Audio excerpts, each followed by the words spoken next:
دوسری حدیث پاک حضرت عمر فاروق رضی اللہ عنہ فرماتے ہیں سورہ بقرہ، سورہ نساء، سورہ مائدہ، سورہ حج اور سورہ نور یہ سیکھو کیونکہ ان صورتوں میں فرض علوم بیان کیے گئے ہیں۔ ایک حدیث پاک میں فرمایا کہ جس نے سورہ نساء پڑھ لی تو وہ جان لے گا کہ وراثت میں کون کس سے محروم ہوتا ہے اور کون کس سے محروم نہیں ہوتا، کیونکہ اس صورت میں وراثت کے احکام بیان کیے گئے ہیں۔ بطور خاص عورتوں کی وراثت کا ذکر ہے، یہاں تو عورتوں کو وراثت سے محروم کر دیتے نا، سورہ نساء آپ پڑھیں، اس میں عورتوں کے حصے بیان فرمائیں، خواہ وہ شادی شدہ ہوں یا غیر شادی شدہ ہوں، وراثت میں ان کے حقوق بیان کیے گئے۔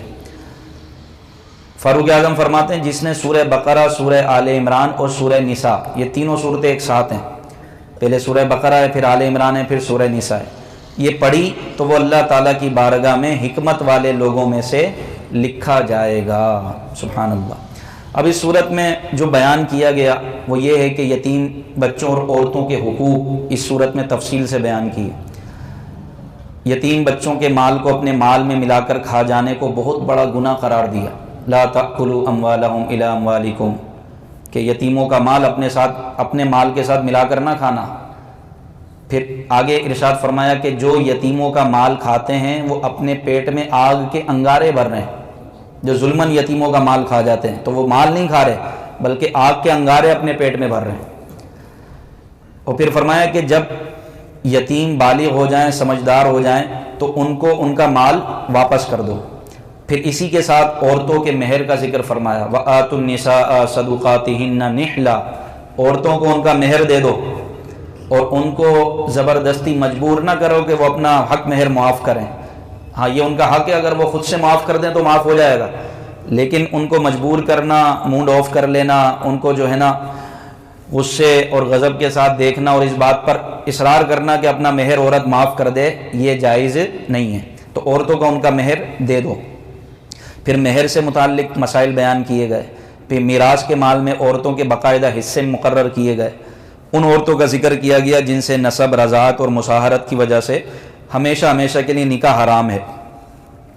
اسی طرح والدین، رشتہ داروں، یتیموں، مسکینوں، قریبی اور دور کے پڑوسیوں، مسافروں اور لونڈی غلاموں کے ساتھ حسن سلوک اور بھلائی کرنے کا حکم اس صورت میں موجود ہے۔ شوہر بیوی کے ایک دوسرے پر حقوق اور ازدواجی زندگی کے رہنما اصول بیان کیے گئے۔ اس سورہ نساء کو آپ پڑھیں، یقین مانیں اس کی تفسیر کے ساتھ صراط الجنان آپ خریدیں یا ڈاؤن لوڈ کر لیں، اور اس سورہ نساء میں جو شوہر اور یعنی میاں بیوی کے جو حقوق بیان کیے ہیں کہ شوہر اپنے بیوی کے حقوق کس طرح ادا کرے اور بیوی اپنے شوہر کے حقوق کس طرح ادا کرے، تفصیل سے اس سورہ مبارکہ میں بیان کیے گئے۔ پھر مال اور خون میں مسلمانوں کے اجتماعی معاملات کے احکام بیان کیے گئے، کبیرہ گناہوں سے بچنے کی فضیلت بیان کی گئی، حسد سے بچنے کا حکم، تکبر، بخل، ریاکاری کی مذمت اس سورہ مبارکہ میں بیان کی گئی، جہاد کے بارے میں احکامات اس سورت مبارکہ میں موجود ہیں۔ پھر منافقوں، عیسائیوں اور بطور خاص یہودیوں کے خطرات سے مسلمانوں کو آگاہ کیا گیا، اور اس سورت کے آخر میں حضرت عیسیٰ علیہ السلام کے بارے میں جو عیسائیوں کے گمراہ عقیدے ہیں ان کو بیان کیا گیا، اور بالخصوص ان عورتوں کا بیان کہ جن سے ہمیشہ ہمیشہ کے لیے نکاح کرنا حرام ہے، اس کو تفصیل سے ہم یہاں ذکر کرتے ہیں۔ ارشاد فرمایا کہ حرمت علیکم امہاتکم، کہ تم پر تمہاری مائیں حرام کی گئیں، یعنی ان سے نکاح کرنا کیا ہے، ہمیشہ کے لیے حرام۔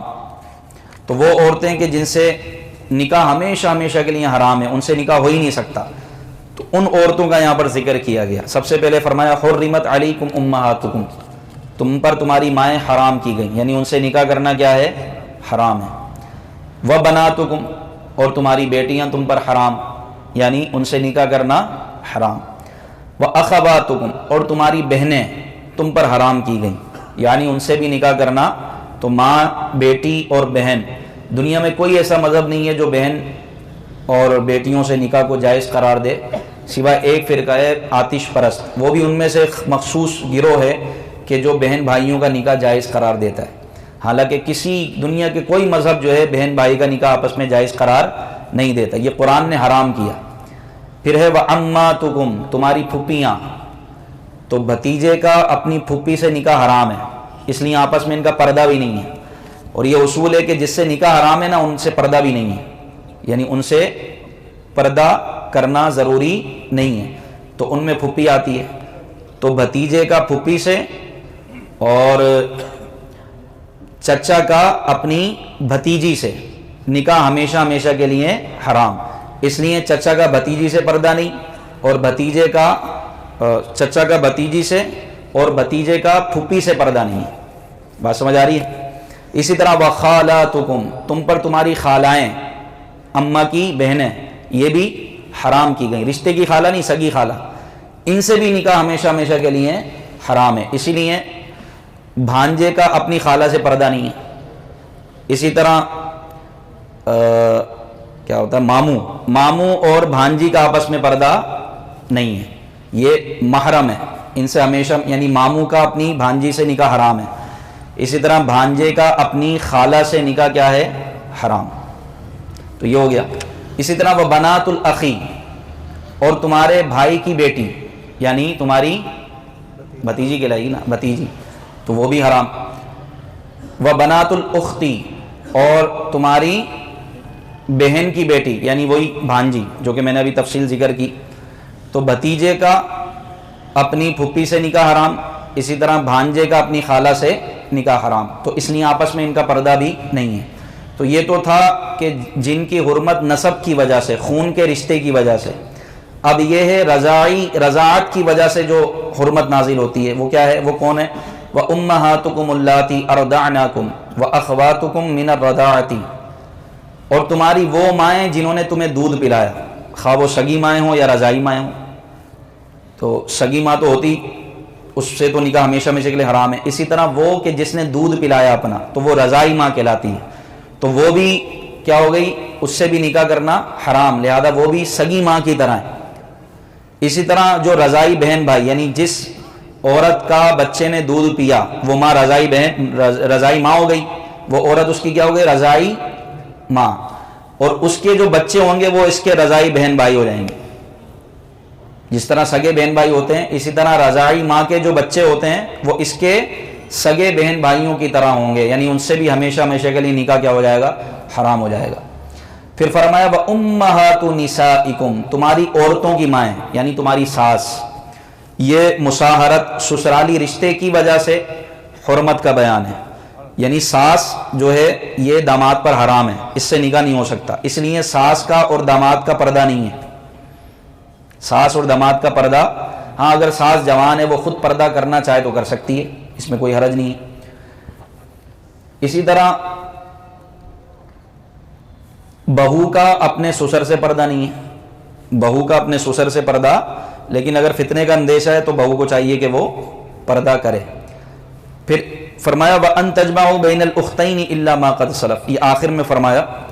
اور یہ کہ دو بہنوں کے درمیان نکاح کرو، یعنی دو بہنوں سے ایک ساتھ نکاح کرو، یہ بھی حرام ہے. یعنی دو بہنیں ہیں تو دو بہنوں کو ایک ساتھ اپنے نکاح میں لانا، یہ بھی حرام ہے، جائز نہیں ہے. ہاں ایک بہن سے نکاح ہو سکتا ہے تو دوسری سے اس وقت ہوگا جب ایک بہن کا انتقال ہو جائے، تو اب دوسری سے کر سکتے ہیں، لیکن ایک ہی وقت میں دو بہنوں کو نکاح میں جمع کرنا یہ جائز ہے. بھائی 4 کی اجازت ہے نا، 4 شادیوں کی، اب کوئی دو بہنوں سے ایک ساتھ نکاح کر لے تو یہ جائز نہیں ہے، یہ حرام ہے. وَأَن تَجْمَعُوا بَيْنَ الْأُخْتَيْنِ إِلَّا مَا قَدْ سَلَفَ. کچھ لوگوں نے اس کو جائز جانا، تو وہ زمانے جاہلیت تھا جب احکام نازل نہیں ہوئے تھے، تو پھر نبی پاک صلی اللہ علیہ وسلم پر جب یہ آیت مبارکہ نازل ہوئی تو ان لوگوں نے جنہوں نے دو بہنوں سے نکاح کیا ہوا تھا، ایک کو طلاق دی اور ایک سے نکاح کو باقی رکھا.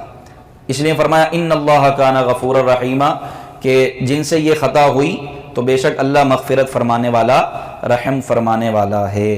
تو یہ محرمات، یعنی وہ عورتیں کہ جن سے نکاح ہمیشہ ہمیشہ کے لیے حرام ہے، ان کا ذکر سورہ نساء میں یہ موجود ہے، ذکر کیا گیا. اللہ پاک سے دعا ہے ہم نے جو سنا یاد رکھنے کی توفیق عطا فرمائے.